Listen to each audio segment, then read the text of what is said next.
నువ్వు ఎంతవరకు ఏదిస్తుందో ఇలా నువ్వు ఆంధ్ర తొత్తుగా పోలవరం ప్రాజెక్ట్ నిర్మాణానికి తోడ్పడే విధంగా చెప్పంటూ నేను మొదటి నుండి కూడా రేవంత్ రెడ్డి గారు ఏదైతుందో సీమాంధ్ర నాయకుల చేతిలో ఏదైతుందో ఆయన ఒక కీలు బొమ్మ అని చెప్పంటాడు.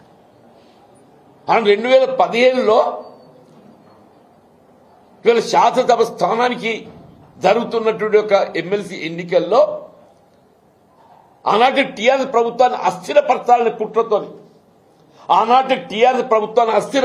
కుట్రతో చెప్పంటున్నా రాజ్యాంగబద్ధంగా ఎంపికైన ప్రభుత్వాన్ని ఇవాళ అస్థిరపరచాలని కుట్రలో భాగంగా ఇవాళ రేవంత్ రెడ్డి గారు ఏదైతున్నదో ఇదే వేమనరేంద్ర రెడ్డి ఎమ్మెల్సీగా ఎంపిక చేయాలని చెప్పని ఓటుకు నోటు 9 పట్టుకొచ్చింది ఇలా ఇదే రేవంత్ రెడ్డి అని చెప్పంటుంది. రాజ్యాంగం పట్ల గౌరవం ఉండాలని అంటున్నా. రాజ్యాంగం పట్ల గౌరవం ఉండాలి. నువ్వు అది ఆలోచన చేయవు. నువ్వు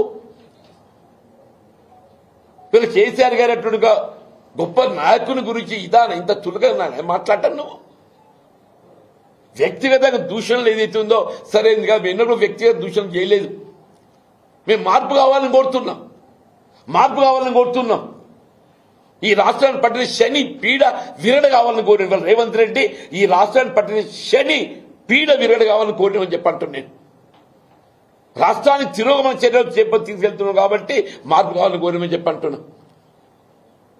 నా ప్రజా జీవితం ఏదైతుందో తెరిచిన పుస్తకమై నీలాగా నేను తొక్కుకుంటూ రాలే. నా ప్రజా జీవితం తెరిచిన పుస్తకం అని చెప్పంటున్నా. 1981లో 30 సంవత్సరాల వయస్సులో పంచాయతీ సమితి అధ్యక్షుడు ఎంపికైతే ఆ ఉమ్మడి కరీంనగర్ జిల్లాలో 14 మంది పంచాయతీ సమితి అధ్యక్షులు ఉంటే 13 కాంగ్రెస్లో చేరిండ్రు. 14 పంచాయతీ సమితి అధ్యక్షులుంటే 13 కాంగ్రెస్లో చేరిండ్రు. నేను ఒక్కరిని కాంగ్రెస్లో చేరలేదు. అధికార పార్టీ లాలూచీకి లొంగనటువంటి వాడిని నేను ఒక్కరిని మాత్రం చెప్పంటున్నా. ప్రతిపక్ష నిలబడేది ఇస్తుందో నేను ముందు పోయినని చెప్పంటున్నాను. ఎన్టీ రామారావు ప్రభుత్వ హయాంలో ఏదైతుందో భాస్కర్ రావు గారిని ఎప్పుడైతే మంత్రివర్గంకి తొలగింప చేయడం జరిగిందో నేను ఆనాడు ఏదైతుందో నా మంత్రి పదవికి నేను రాజీనామా చేసిన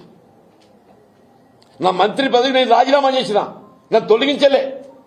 నా మంత్రి పదవి రాజీనామా చేసేది ఇస్తుందో భాస్కర్ రావు గారిని మంత్రివర్గంకి తొలగించడం ఏదైతుందో ఇది సరైన నిర్ణయం కాదు అని చెప్పని భాస్కర్ రావు గారి పక్షాన్ని నిలబడ్డని చెప్పంటాను. నేను కాదా, కాంగ్రెస్ పార్టీ నిలబడ్డది, ఇందిరాగాంధీ నిలబడ్డది, కాంగ్రెస్ పార్టీ నిలబడ్డది. భాస్కర్ రావు గారిని తొలగించడం ఏదైతుందో అప్రజాస్వామ్యం అని చెప్పని కాంగ్రెస్ పార్టీ మద్దతు నిలబడ్డదని చెప్పంటున్నా. రేవంత్ రెడ్డి తెలుసో తెలియదు. అది భాస్కర్ రావు గారికి తదుపరి కాలంలో పార్లమెంట్ సభ్యుడిగా అవకాశం కల్పించేది కాంగ్రెస్ పార్టీ. నాదేళ్ల భాస్కర్ రావు గారికి తదుపరి కాలంలో పార్లమెంట్ సభ్యుడిగా ఖమ్మంకి వెళ్ళేది అవకాశం కల్పించేది కాంగ్రెస్ పార్టీ. నీ చట్టాల గురించి మాట్లాడడం లేదు, రాజ్యాంగం గురించి మాట్లాడడం లేదు. రాజ్యాంగం గురించి మాట్లాడితే 84లో ఏదైతుందో అసలు పార్టీ ప్రేమలో చట్టమే లేదు. 84లో పార్టీ ప్రేమలో చట్టమే లేదు. పార్టీ ప్రేమలో చట్టం అమలుకి వచ్చింది ఎన్నడూ 85లో వచ్చింది రాజీవ్ గాంధీ గారు ప్రధానమంత్రి అయిన తర్వాత. అయినప్పటికీ ఏదైతుందో ఆయన ఉమ్మడి ఆంధ్రప్రదేశ్ శాసనసభ రద్దయిన తర్వాత నవంబర్ 1984 ఉమ్మడి ఆంధ్రప్రదేశ్ శాసనసభ రద్దయింది.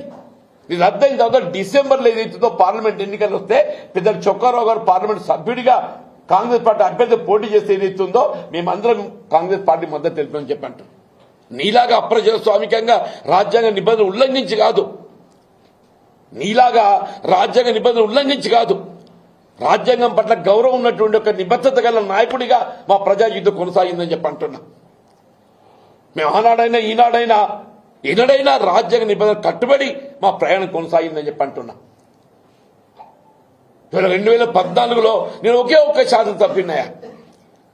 మొత్తం 3 ఉమ్మడి జిల్లాలలో కరీంనగర్, నిజామాబాద్, ఆదిలాబాద్ ఉమ్మడి జిల్లాలలో ఎంపికైన ఒక సభ్యుడు విఠల్ రెడ్డి గారు బీఆర్ఎస్ లో చేరితే నేను ఒకే ఒక్కరిని మిగిలినని చెప్పంటున్నాను. 2019లో శాసనమండలి సభ్యుడికి ఎంపికైనాడు ఏదైతుందో అసలు పార్టీ పేరు చట్టమే అడ్డం కాదు, నేను ఏకైక సభ్యుని కాబట్టి. అయినా కానీ ఒక నిబద్ధత గల నాయకుడిగా నేను ఎంపీ కావడం తోడ్పడ్డది కాంగ్రెస్ పార్టీ కాబట్టి అని నేను శాసన మండలిలో నేను ఉంటే పోరాటం చేసిన అని చెప్పంటాను. ఇవాళ ఏదైతుందో నేను 4 దశాబ్దాలు కాంగ్రెస్ పార్టీ బలోపేతం కోసం ప్రయత్నం చేసి పోరాటం చేస్తే ఇవాళ నేనే నా కార్యకర్త నా గురించి మాట్లాడతాడా? నేను 4 మున్సిపల్ చైర్మన్ కావడం తోడ్పడ్డా. మీరందరూ సజీవ సాక్షులు. ఇలా జగిత్యాల మున్సిపల్ 4 మున్సిపల్ చైర్మన్లు అయినా 4 మున్సిపల్ చైర్మన్ కావడానికి తోడ్పడ్డా చెప్పంటున్నా. ఒక 10 మంది జడ్పీటీసీ ఎంపీపీలు అయిందని చెప్పంటున్నా. ఒక 100 మంది మున్సిపల్ కౌన్సిలర్స్ అయిందని చెప్పంటున్నా. ఒక 100 మంది ఎంపీటీసీలు అయిందని చెప్పంటున్నా. నేను మొత్తం తెలంగాణ రాష్ట్రంలో అంటే నేను తోడ్పడ్డా అత్యధికంగా ఏదైతుందో ఇవాళ ద్వితీయ శ్రేణి నాయకత్వం ఏదైతుందో ఎదిగొచ్చింది ఎక్కడ అని చెప్పంటే చికిత్స నియోజకవర్గం. నీలాగా తొక్కకుండా కాదయా, నేను ప్రోత్సహించుకుంటూ వచ్చిన మెట్టు ఎక్కుకుంటూ వచ్చిన అని చెప్పంటాను. నేను ఇవాళ విమర్శనే ఇవాళ సమాధానం కాదు, నిర్మాణాత్మకంగా వ్యవహరించాలంటాను. నువ్వు వచ్చినావు నాయన మేడిగడ్డకు, ఏదో నాయన అది నిర్మాణం చేస్తావు అని చెప్పి దాని సంగతి చెప్పరా నాయన. అసలు మేడిగడ్డ నిర్మాణం ఏం చేయబోతున్నావు ముందు అని చెప్పు. అది పునర్నిర్మాణం ఎప్పటిలో చేయబోతుందో చెప్పు అని చెప్పంటాను. నేను 30 మాసాలు గడిచిందా, సాయిల్ టెస్టింగ్ ఇంకా 6 నెలలు అంటుండే. సాయిల్ టెస్టింగే 6 మాసాలు అంటుండు. అంటే 6 మాసాల చివరికి అయిపోతే డిసెంబర్ జనవరి వస్తుంది. తదుపరి డిజైన్స్ రూపొందిస్తాడు. నువ్వు ఎప్పుడు పునర్నిర్మాణం చేస్తావు? ఎప్పుడు తెలంగాణ రాష్ట్ర భవిష్యత్తు? నీకు అసలు చిత్తశుద్ధి ఉందా? ఇవాళ ఏదైతే మేడిగడ్డ కాళేశ్వరం ప్రాజెక్ట్ ఏదైతుందో కేవలం తెలంగాణ రాష్ట్రానికి పరిమితం కాదు, అంతర్జాతీయ స్థాయిలో బహుళార్థ ప్రాజెక్ట్ ఏదైతుందో ఎత్తిపోతలు ఇవాళ ఉన్నది ఏదైతుందో ఈ కాళేశ్వరం ప్రాజెక్ట్ అని చెప్పంట.